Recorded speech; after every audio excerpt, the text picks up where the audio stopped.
Assalamualaikum warahmatullahi wabarakatuh, Sobat Misteri Sunyi Mencekam. Kembali lagi kami hadir bersama Anda. Tentunya seperti biasa kami akan menyuguhkan cerita-cerita misteri yang menarik untuk Anda simak. Dan kesempatan kali ini kami akan berbagi sebuah kisah nyata misteri yang berjudul Bertemu Kakakku di Alam Gaib. Cerita ini dari sudut pandang Goh. Aku anak tengah, seharusnya dari 3 bersaudara.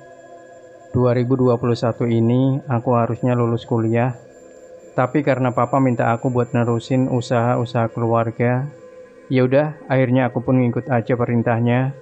Karena aku jadi anak pertama sekarang, ya karena kakak pertamaku, Wanda atau akrabnya kami sekeluarga manggil beliau, Cewin, sudah meninggal dunia. Aku pun baru tahu aku punya kakak waktu bala ini nimpa keluarga aku sekitar tahun 2013-an gitu. Aku lupa-lupa ingat tahunnya. Tapi sekitar 2013-2014 lah waktu aku masih SMP. Sebenarnya baru tahu aku punya kakak. Aku pun baru tahu aku punya kakak waktu bala ini nimpa keluarga aku sekitar tahun 2013-an gitu. Aku lupa-lupa ingat tahunnya. Tapi sekitar 2013-2014-an lah waktu aku masih SMP. Sebenarnya ada tujuan baik juga kenapa aku dan adik laki-lakiku nggak dikasih tahu kita punya kakak. Nanti aku ceritakan gimana bisa begitu. Di sini aku tekankan, bukan aku yang mau sombong, merendah diri atau hal-hal negatif lain juga. Karena aku mau cerita ini apa adanya, semoga nggak menyakiti hati pihak manapun ya. 2013, waktu itu aku menjelang ujian nasional di SMP. Papaku yang tegas ngedidik aku, nggak mau anaknya punya nilai kecil di sekolah. Secara sekolah aku udah swasta, nggak boleh kalah sama anak yang sekolah negeri katanya. Jadi aku digembleng habis-habisan belajar. Tapi di sini juga aku mulai ngerasa ada gangguan di rumahku yang dirasakan seluruh keluargaku. BTW, aku bisa dibilang Chinese yang nggak kaya kebanyakan Cindu di Jakarta. Dulu aku baru punya satu toko obat, yang itu juga aku sekeluarga tinggal di atasnya, ruko lah. Dan kami juga nggak punya mobil, karena ruko kita ada di pasar sempit.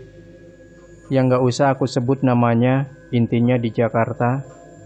Ruko kami ini 3 lantai, jadi lantai 2 itu ruang tamu keluarga, plus gudang. Lantai 3-nya barulah ada 3 kamar, dapur, serta tempat MCK. Nggak besar, tapi cukup untuk 4 orang keluarga kami, tambah 1 ART yang kadang nginep, kadang pulang ke kosnya.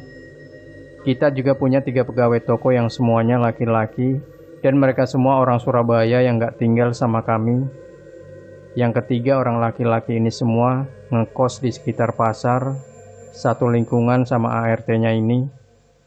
Karena hitungannya dulu pas SMP aku termasuk bandel, jadi setelah aku selesai belajar malam, aku biasanya main warnet di dekat rumah sampai lupa waktu. Memang warnet itu buka 24 jam, jadi aku ingat banget aku pulang jam setengah 2 malam. Ditambah itu malam minggu, jadi papa sama mamaku nggak nyuruh pulang.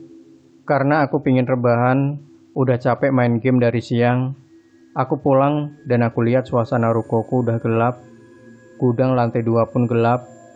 Tapi udah biasa karena aku sering begini tiap weekend. Tapi waktu di lantai 3, aku lewatin kamar kosong yang biasanya dipakai ART ku tidur. Aku tidur sama adikku yang waktu itu masih SD di kamar paling ujung. Mama dan papaku tidur di kamar tengah dan aku harus lewatin kamar ART kosong. kamar ART kosong itu, yang aku nggak sengaja lihat ada cahaya minim, entah dari lilin atau senter kecil di dalam kamar. Aku lihat di situ ada cewek lagi nyisir di depan kaca. Aku masih nggak mikir aneh-aneh, mungkin itu Mbak Pah alias ART-ku.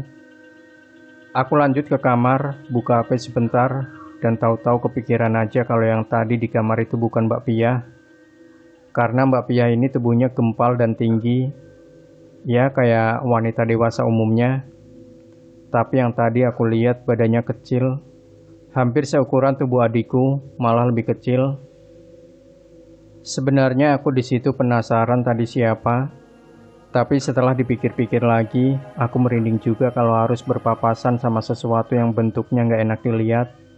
Ya udah, aku akhirnya udah lupa dan tenggelam sama timeline sosial media, lihat-lihat meme dan juga baca-baca komik di webtoon. Lagi asik-asik baca, tiba-tiba aja aku dengar ada suara anak kecil nangis sambil bilang, "Ma, hiks, ma." Tapi suaranya bukan dari luar rumah, suaranya dari lantai ini. Aku simak baik-baik, ini anak siapa ya? Apa tetanggaku? Tumben banget. Tapi masih nggak peduli, lama-lama suaranya deket, kayak ada di depan pintu. Nggak lama dari situ, tahu-tahu aku kaget banget lihat papaku tahu-tahu buka pintu, terus bangunin aku sama adikku buat sembahyang bentar. Kita sekeluarga Buddha, jadi ada satu meja kecil khusus buat kita ibadah. Tumben banget. Kenapa papa tahu-tahu ngajak ibadah tengah malam gini? Di situ juga sedikit aku nggak fokus, karena papa sesekali kelihatan narik ingus, kayak orang nangis. Waktu ibadah itu kita semua tentu aja tutup mata, tapi nggak dengan mamaku. Dia natap kosong patung dan lilin-lilin di meja waktu aku curi-curi pandang. Ibadah nggak lama, akhirnya aku disuruh balik ke kamar. Papa sama mamaku masih duduk di depan meja itu. Aku akhirnya tidur dan lanjut besoknya beraktivitas kayak biasa. Tapi lagi-lagi semenjak malam itu, mamaku beda. Dia lebih sering di kamar ketimbang di toko bantu operasional. Papaku cuma bilang mama sakit. Hari demi hari, aku cuma main warnet, sekolah, belajar, tanpa mikirin ada apa sama keluargaku. Sampai hari mendekati ujian nasional, lama-lama sikap papaku nggak lagi keras, nyuruh aku belajar. Di situ aku mulai khawatir sama atmosfer rumah ini yang beda. Papa lebih sering menyendiri, kelihatan pusing, dan lebih banyak ngurus mama. Pikiranku yang harusnya cuma mikirin ujian nasional, malah mikirin keluarga juga.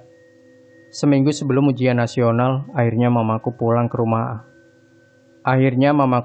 rumah Akung.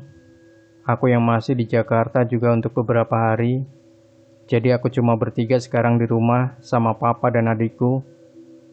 Malam waktu mamaku baru diberangkatin, itu aku ngerasa udah capek banget aktivitas sekolah, yang akhirnya aku mimpi.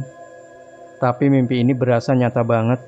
Ada suara perempuan nyanyi yang setauku nadanya lawas, semacam keroncong.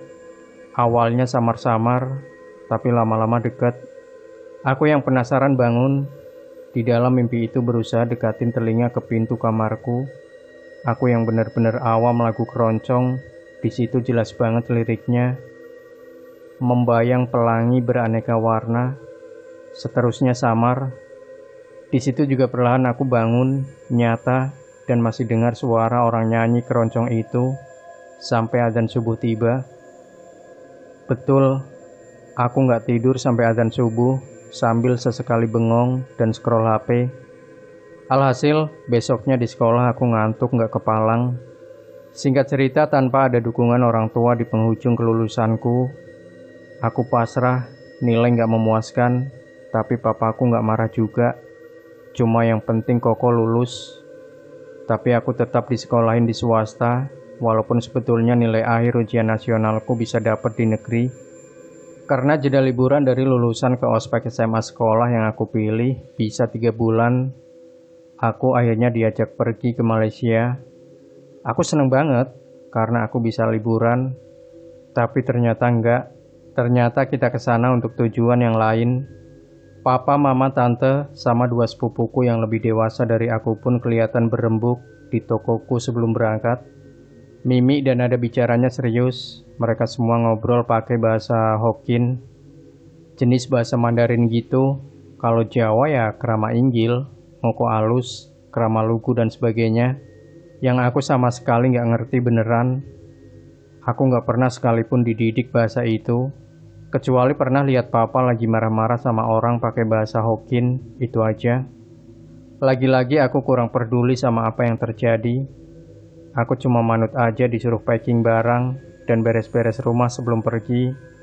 Mama yang waktu itu keadaannya kelihatan sakit setelah pulang dari rumah Akung juga ikut ke Malaysia. Sepanjang perjalanan ke bandara, adikku nangis terus-terusan dan minta kaca spion tengah mobil taksi yang kami tumpangi ditutup, padahal bahaya. Nanti supirnya bakal kesulitan. Makanya sampai bandara nggak ditutup, jadinya adikku nangis sepanjang jalan, dibujuk pakai apapun nggak mempan. Sampai di sana kita tidur di motel kecil di daerah Melaka, kota yang jauh dari Kuala Lumpur. Bisa dibilang bentuk kota ini persis kota tua di Jakarta. Setelah sampai motel di Malaysia, aku niatnya mau jajan di minimarket deket motel itu sama adikku. Aku sempat nyariin mama sama tantaku kemana, karena kita di hotel cuma berlima. Aku, adikku, papa, dua sepupu laki-lakiku yang udah dewasa. Tapi katanya mama langsung pergi diobatin, karena sampai di sini mama sakit lagi. Aku betul-betul nggak tahu mama sakit apa. Kita ke minimarket, hitung-hitung biar adikku ini nggak bosen, sekalian nenangin dia yang dari Jakarta ngambek. Waktu aku ke kasir mau bayar, aku kaget. Mbak-mbak yang jaga kasirnya tahu-tahu kabur ke belakang habis ngeliat aku. Nggak spontan lari, tapi gelagatnya aneh. Aku nungguin dan bingung sambil ngintip-ngintip ke belakang minimarket itu dari sela-sela lorong. Nggak lama keluar pegawai laki-lakinya, kayaknya teman mbak yang tadi. Kelihatan bingung lihat aku sama adikku. Di situ aku cuma bayar dan pergi, tapi di situ bukan takut, malah aku bercanda sama adikku kalau mbak yang tadi aneh. Besoknya aku masih ke minimarket itu buat beli keperluan, dan tingkah mbak yang kemarin masih sama. Dia selalu minta temennya untuk nanganin transaksiku. Karena hiburan kita cuma minimarket itu yang dekat sama motel. Sudah 2 hari aku cuma stay di motel dan jalan ke taman. Aku manusia super cuek ini akhirnya berani tanya ke papa, sebenarnya tujuan kita apa? Di sini katanya cuma mau ngobatin mama. Di sini sebentar aja. Mama sakit yang harus diobatin, bukan sama medis. Papa sebetulnya udah 2 bulan terakhir ini pusing sama tingkah mama yang susah dibilangin. Papa kesannya masih nyembunyiin sesuatu. Soalnya pas lagi cerita sama aku, banyak jawaban yang berputar-putar. Tapi aku tetap bisa nebak. Kayaknya mama ini ngambil jalan yang salah soal spiritual. Ruko tutup sekitar 1 minggu, aku bisa merasakan bahwa pengap pertama kali ruko dibuka. Berasa ini ruko udah nggak ditempatin lebih dari 2 bulan. Debu-debu di mana-mana, bau jamur dan kayu apek. Masuk ke rumah kita di atas dan langsung beres-beres rumah dan toko karena besok harus buka lagi. Singkat cerita, setelah kita pulang, gelagat mama kembali aneh. Aku sering lihat mama merenung dan gak nyambung diajak ngomong. Suka tiba-tiba mau nyelakain dirinya sendiri. Bahkan di rumahku sering terjadi hal-hal di luar nalar. Yang paling gak habis pikir, sering banget di atas jam 11 malam, ada bola atau gundu, atau entahlah sesuatu yang bulat, gelinding di atap kamarku. Aku mau logis pun gak bisa. Ruko 3 lantai, kucing gak mungkin gelinding di atas, apalagi tikus. Akses ke lantai 3 itu cuma toren air, gak ada apa-apa lagi. Bahkan bentuk atapnya pun bukan genting, tapi dicor sama papaku. Semoga kalian bisa bayangin ya. Ya, jadinya aku yakin banget gak ada akses hewan, apalagi anak kecil yang sengaja lempar bola ke atap rukoku. Mengenai plafon kita juga, itu gak ada akses buat apapun masuk. Dan celah atap sama plafon tuh tipis, cuma bisa jalur kabel dan exhaust fan. Puncaknya waktu ada 3 orang temanku ngeliat ada sesuatu yang aneh di tokoku. Temanku ini teman rumah yang juga teman sekolah SMP ku. Sekeluarga kita sudah mulai putus asa, ada apa sebenarnya yang terjadi sama mamaku. Ditambah omongan 3 orang temanku yang akhirnya tersebar dan bikin orang-orang di lingkungan tokoku dan sekolah salah paham. Katanya sesuatu itu penglaris tokoku. Antara mau marah atau sedih, aku bingung. Sampai aku akhirnya punya teman baru, cewek. Sebut aja namanya Feli yang tiba-tiba dia bilang juga, "Goh, mending kamu sering-sering penyucian deh. Ada yang gak diundang datang ke rumah kamu." Tapi dia minta nyawa. Dengar itu aku shock, karena temanku ini benar-benar baru aku kenal, dan teman aku ini gak kenal siapapun di lingkungan aku sebelumnya. Besoknya aku bilang ke papa sama tanteku soal kesaksian temanku. Mereka kayaknya langsung percaya sama yang aku bilang. Akhirnya minta aku tanyain lagi ke temanku yang baru itu, kayak apa wujudnya, dan apa yang buat dia datang gak diundang kan. Karena biar jelas sekalian, temanku ini aku suruh datang ke rumah besoknya. Aku bawa Feli ke rumah atas, karena selama ini Feli cuma mampir depan teras toko aja. Jadi kesaksiannya Feli ini, di rumahku ada sosok entah laki-laki atau perempuan. Dari fisik kayak anak-anak, rambutnya pun panjang kayak anak perempuan. Tapi Feli gak yakin itu perempuan. Feli juga ngelihat sesuatu ini ada yang manggil, tapi yang datang salah, ngerti kan? Misal kita ngundang si A, tapi yang datang B, gitu. Nah, si sosok ini awalnya gak ganggu, tapi lama-lama ngerasain, terutama badan salah satu anggota keluargaku. Gak mikir panjang, udah pasti mamaku dong, karena dia yang selama ini aneh. Selesai dari situ, Feli gak bisa ngomong lebih banyak, karena Feli ini ngaku bisa, tapi gak mau terlalu mencampuri, dan Feli gak tahu juga solusi apa yang terbaik. Kayaknya setelah itu keluargaku ngedatengin semacam cenayang ke rumah, waktu aku lagi sibuk ngurus perlengkapan masuk sekolah. Karena aku sibuk, aku gak gitu ngamatin apa yang terjadi di rumah kan. Sampai pas aku habis pulang dari beli peralatan buat sekolah, aku lihat udah ada seorang biksu. Tanteku, papa sama sepupuku yang udah besar duduk di depan tempat kita biasa sembayang. Aku yakin mereka nggak lagi sembayang, karena aku lihat di situ ada beberapa sajen dan foto anak kecil perempuan di tengahnya, yang aku nggak tahu siapa itu dan apa maksudnya. Setelah selesai, baru aku tanya ke papa, "Tadi foto di tengah itu siapa, Pak?" Tapi papa diam aja, cuma nyuruh aku lanjut beli peralatan sekolah, sambil ngasih duit buat lanjut main aja, gak boleh di rumah dulu. Singkat cerita lagi, tokoku yang digosipin pakai penglaris itu, ujung-ujungnya hampir bangkrut. Entah kenapa, perlahan karyawan tokoku minta pulang kampung, jadi toko orderan segala macem, banyak yang gak kepegang. Karena karyawan yang mau tunangan ini izinnya 4 hari pulang, tapi udah seminggu gak ada kabar. Akhirnya aku sebagai anak pertama ini sok ide cari tahu.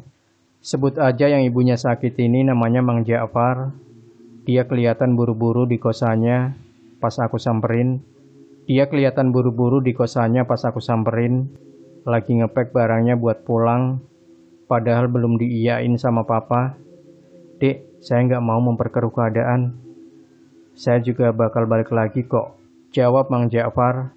Setelah aku hujani pertanyaan soal ibunya. "Memperkeruh gimana, Mang? Nanti saya main sama siapa dong kalau Mang Ja'far pulang? Nanti kayak Mang Ijun lagi, kagak balik-balik." Kataku ngerayu dan gak ngerti maksud kata Mang Ja'far. "Jujur saya mah betah di sini.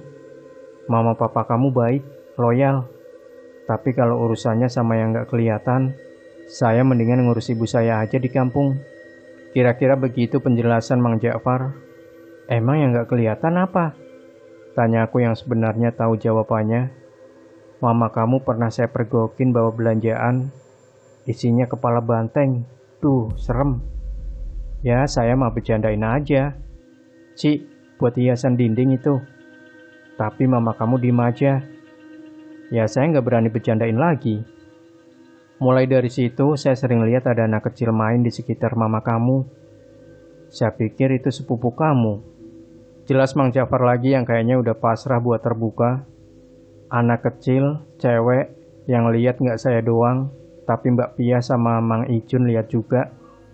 Kita bertiga udah ngerasa itu bukan anak manusia, apalagi anak tetangga atau sepupu kamu. Soalnya nggak ada belahan di atas bibirnya.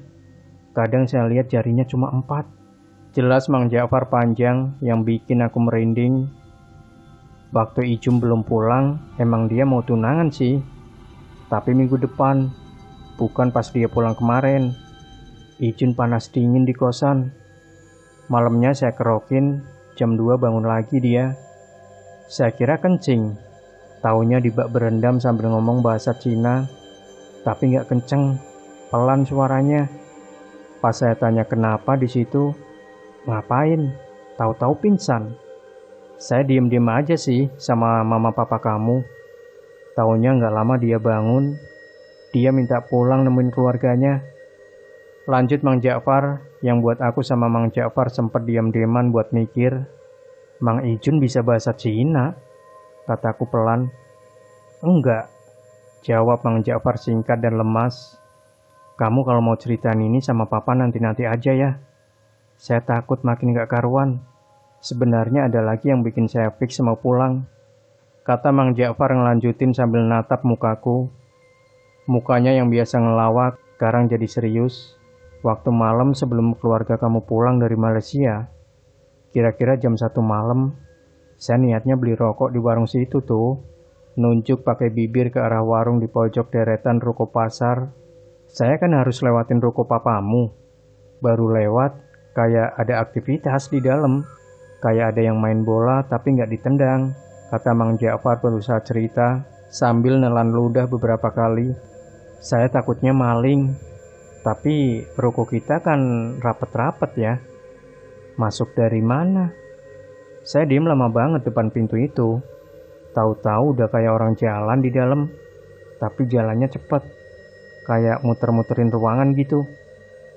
Bener, ini mah maling. Saya intip akhirnya dari sela-sela teralis samping. Gelap aja sih, sunyi. Tapi gak lama suara langkahnya kedengeran lagi. Udahlah, saya turun dari ngintip-ngintip. Udah mikir yang aneh-aneh. Merinding saya. Habis itu malah ada anak kecil ngintip di lubang angin ruko sambil mukul-mukulin tangan ke tembok. Seolah suara orang jalan. Tapi yang bikin saya mau pingsan itu tangannya besar banget. Di antara jarinya ada selaput kayak kaki bebek gitulah. Mana hitam, tahu-tahu bau darah. Udahlah, saya nggak mau lanjutin. Sambil mempacking barangnya, Mang Ja'far bergidik. Aku cuma bisa diam dan menghubungkan antara beberapa kejadian yang aku alamin dengan kejadian Mang Ja'far. Sebagai detektif kecil-kecilan, pulang dari kosan Mang Ja'far, aku ajak adikku ngomong empat mata. Awalnya adikku agak kaget, kenapa aku nanyain hal aneh. Tapi akhirnya dia mau terbuka, yang intinya, katanya waktu di perjalanan ke Malaysia, adikku cemburu ngelihat mama selalu mangku anak perempuan. Tapi adikku yang tadinya cemburu, sekarang justru ketakutan ngelihat anak perempuan itu yang persis banget dengan dirinya. Bedanya, bibir anak perempuan ini aneh dan selalu menyembunyikan bagian tangannya, alias disilang, disembunyikan di ketiak. Percaya nggak percaya, akhirnya aku sama hal begituan. Dari adikku, aku akhirnya nyamperin Mbak Piyah. Mbak Piyah waktu itu masih kerja di rumah kami, tapi sama dengan karyawan yang lain, suka banyak alasan kalau diminta buat menginap di rumah kami.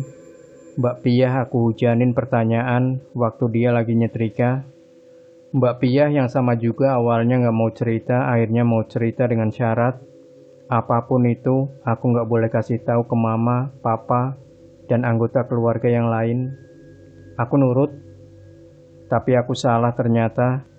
Jadi cerita dari Mbak Piyah, kesaksiannya juga sama.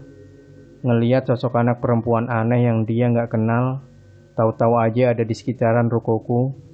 Tapi Mbak Piyah ini juga sering nengokin mama, yang katanya sering nangisin seseorang di foto. Entah siapa orang itu, tapi rasanya sedih sekali kedengarannya.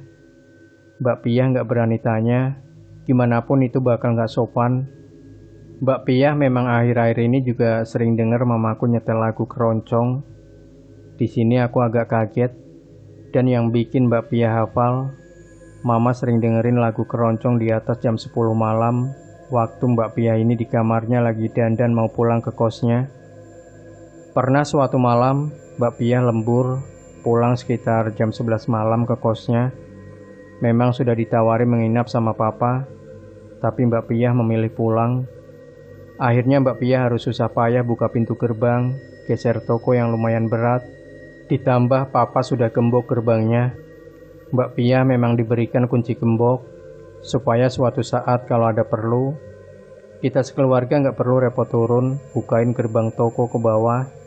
Malam itu Mbak Pia sendirian di lantai 1 toko kami yang sudah tutup, berusaha membuka gembok gerbang toko pakai senter HP-nya. Tiba-tiba aja hawa dingin menerpa. Mbak Pia yang kewalahan udah turun dari lantai 3, ditambah harus buka pintu bikin dia bersimbah keringat. Tapi angin dingin itu menerpa bukannya sejuk, tapi buat menggigil, merinding. Dilihatnya sekitar ruangan, nggak pakai waktu lama. Mbak Pia lihat ada anak kecil ketahuan lari berusaha bersembunyi di balik etalase-etalase toko. Mbak Pia diam, masih mau positive thinking kalau itu adikku. Cuma sedikit pencahayaan antara senter dan lampu dari lorong tangga menuju lantai 2. Jadi Mbak Pia nggak begitu yakin itu adikku. Kembali dengan gemboknya, Mbak Pia akhirnya bisa membuka gembok itu. Didorongnya pintu gerbang besi berat yang buat suara bising. Tahu-tahu dari arah belakangnya seperti ada yang ngejar. Cepat-cepat balik badan, Mbak Pia rasanya mau pingsan.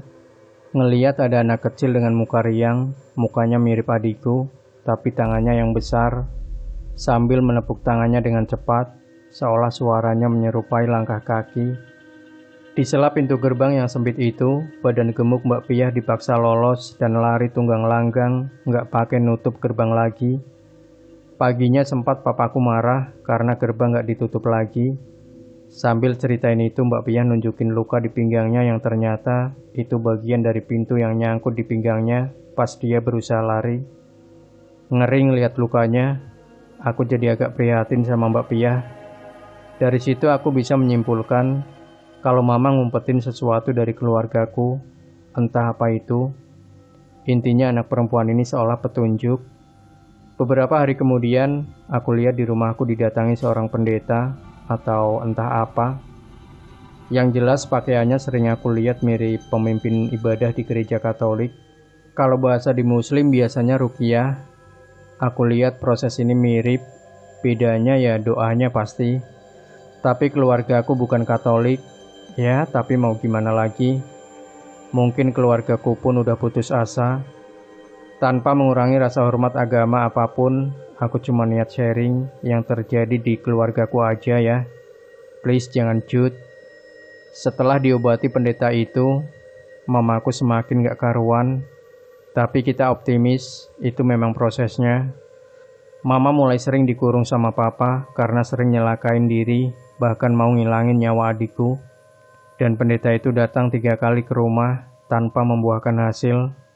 Dan merasa bukan jalan yang tepat, pengobatan dari pendeta itu pun dihentikan. Sampai pada akhirnya, tetanggaku mulai antusias sama penderitaan mamaku. Dibawalah seorang ahli spiritual entah dari mana.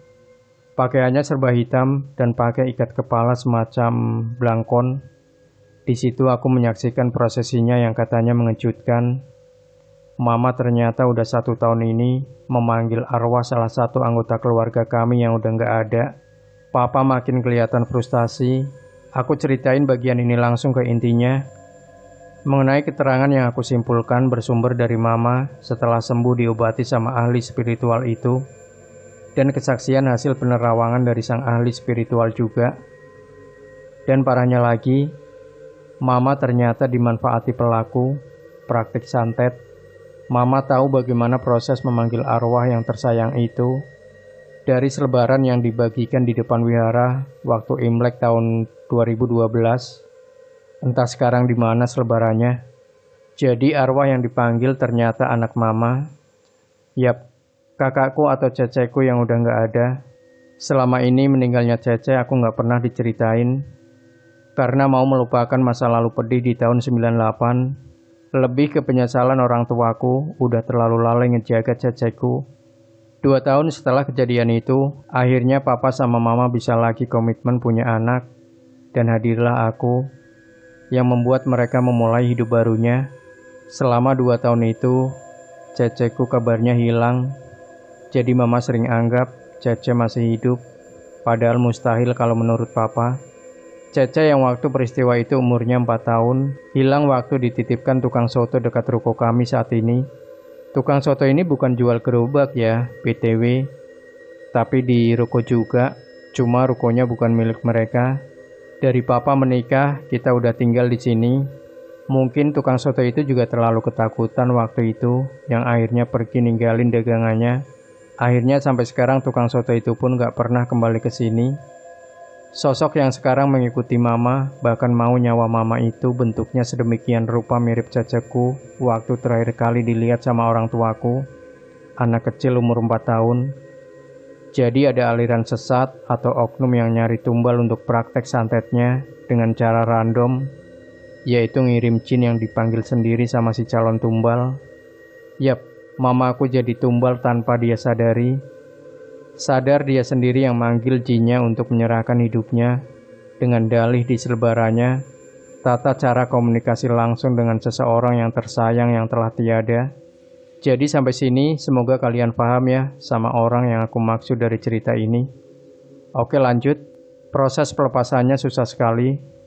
Ternyata perjuangan kita sampai ke Malaysia nggak membuahkan hasil.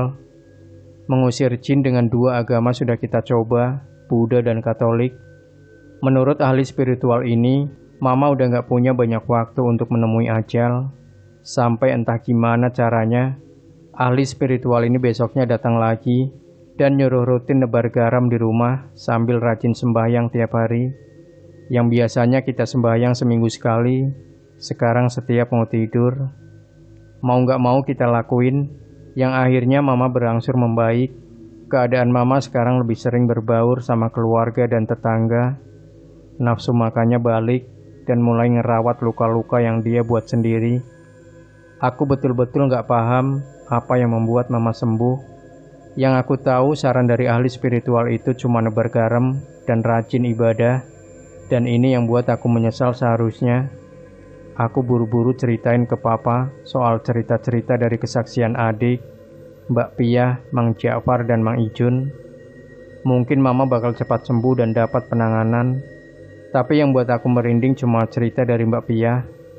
Soal lagu keroncong yang didengarnya itu. Aku pernah juga lihat sosok anak perempuan lagi sisiran kan di kamar Mbak Piah. Jadi sebetulnya lagu itu bukan dari mama, tapi dari dalam kamar Mbak Piah. Iya kan? Sekarang keadaan keluargaku jauh sekali lebih membaik, lebih tentram dan ceria. Jadi pesannya di sini, cobalah belajar ikhlas dari kepergian seseorang yang mau kayak apapun kita cintai atau sayangi. Aku minta doa yang terbaik buat ceceku, supaya tenang juga. Aku sendiri yang ternyata baru tahu punya kakak aja shock waktu itu. Tapi setelah tahu kenapa diumpetin ya, akhirnya aku paham. Itu aja cerita dariku. Demikian Sobat Misteri Sunyi Mencekam. Jangan lupa berikan komentar Anda, like, share video ini, subscribe channel Sunyi Mencekam, dan kembali nantikan cerita-cerita misteri terbaru dari kami. Wassalamualaikum warahmatullahi wabarakatuh.